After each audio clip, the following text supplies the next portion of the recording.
So let's start. We're going to start with our premium indicator.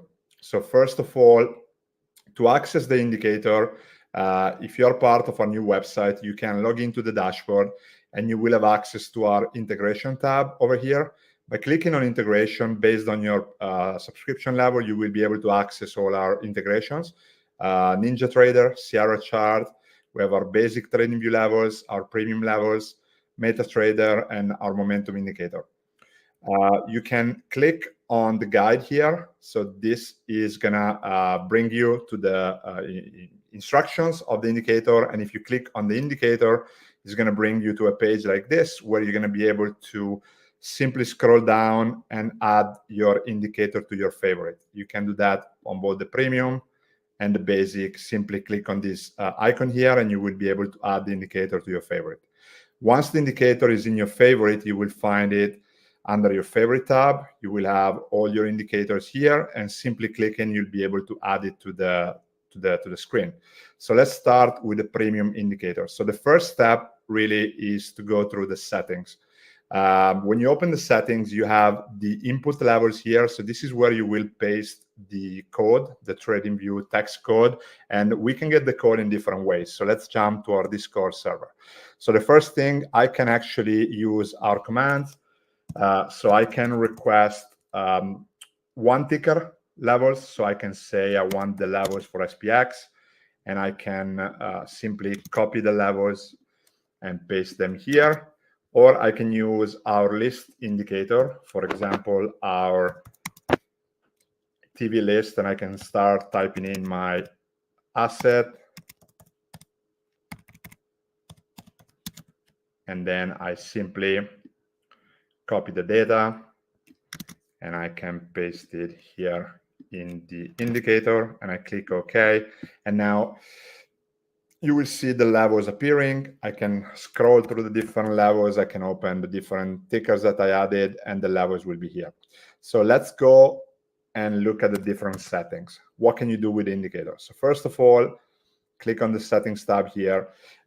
These are the boxes where you can add the levels. You can add 5 different input boxes. Each input box has the same functionality, so it doesn't matter where you paste the levels, they will still work.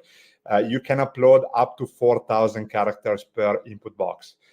That's the equivalent of about 12 to 15 tickers, depending on the length of the levels. So you can have about 60 tickers in those 5 boxes.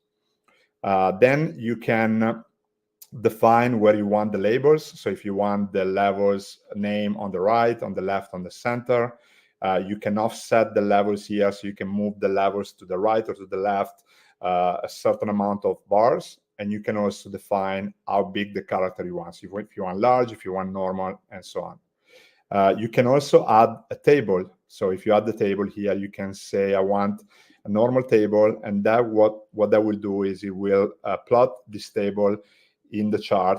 And this will show you the levels and the values and the distance to the spot price.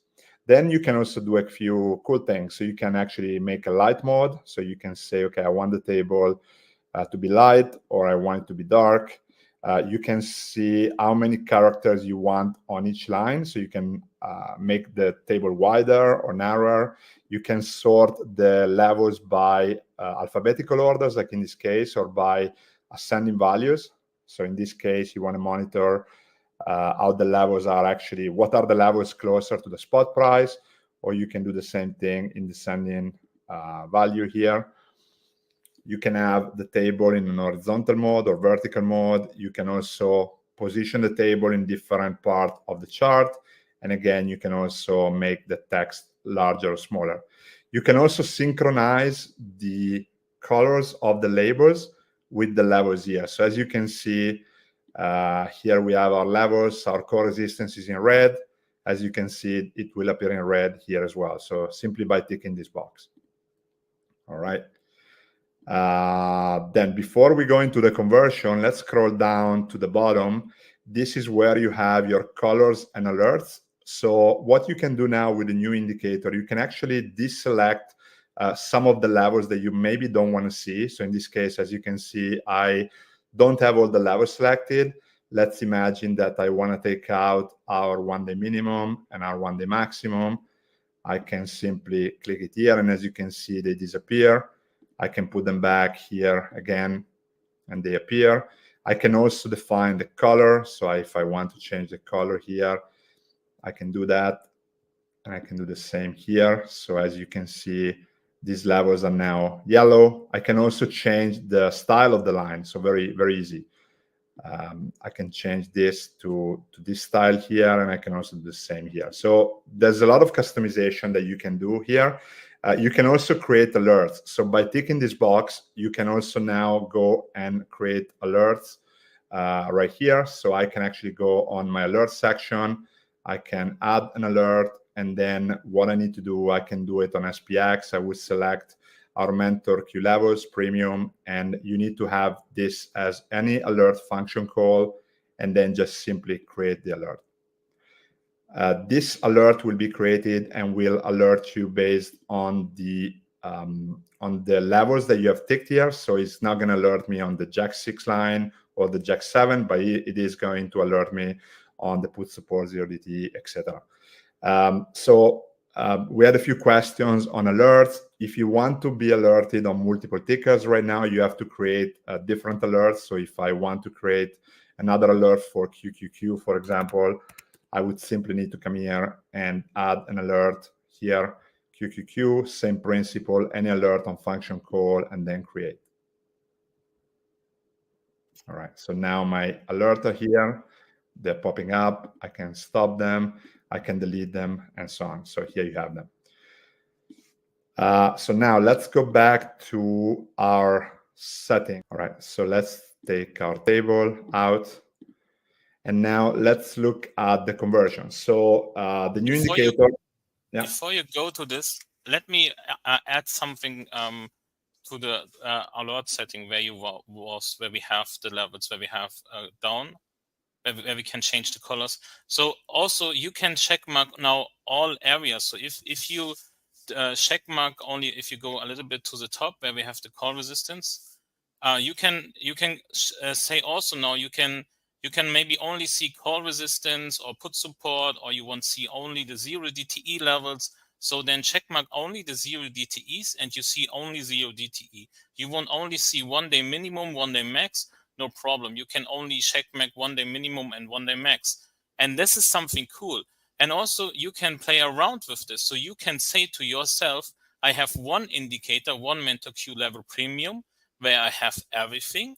And then you add a second MenthorQ levels premium where you have only the 0 DTEs.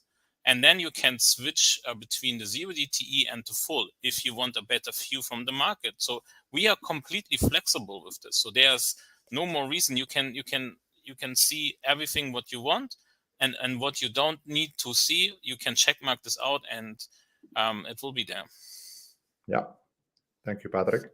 And so yeah, let's. So there's a lot of flexibility here now, and now once you have selected the levels that you want to see, then now you have the flexibility of plotting levels on other tickers. So let's imagine that you want to plot the levels of SPX on ES or on NVIDIA or on Bitcoin. You can do that, and I'm going to show you how you can do that. To plot them, you need to use a ratio, and the ratio can be manual. So manual meaning that the user calculates the ratio. We have a separate video to show you how to do that. Or you can use an auto ratio. Auto ratio will take the previous day close of both assets and will calculate the conversion automatically. The ratio will update at 9:31 with the previous day close. If you use the auto ratio before 9:31, it will use the T-2 end of day prices, because the price will not be updated on TradingView yet. So the auto ratio will update at 9:31 with the previous day close. So by using that, I can plot our SPX level on ES, and I can simply go on our ES futures, and now I can see our put support of SPX, our 1-day minimum of SPX, and I can also then overlay with the levels of actually the futures. So I can actually add the futures level too. So I can go back to my my bot here, and I can look at my levels, and I can type in ES1. and then I take the levels, I go on the indicator, add them here, and now in a few simple clicks, we have our SPX levels as well as our futures level. So you can use both and you can see how they appear in the chart.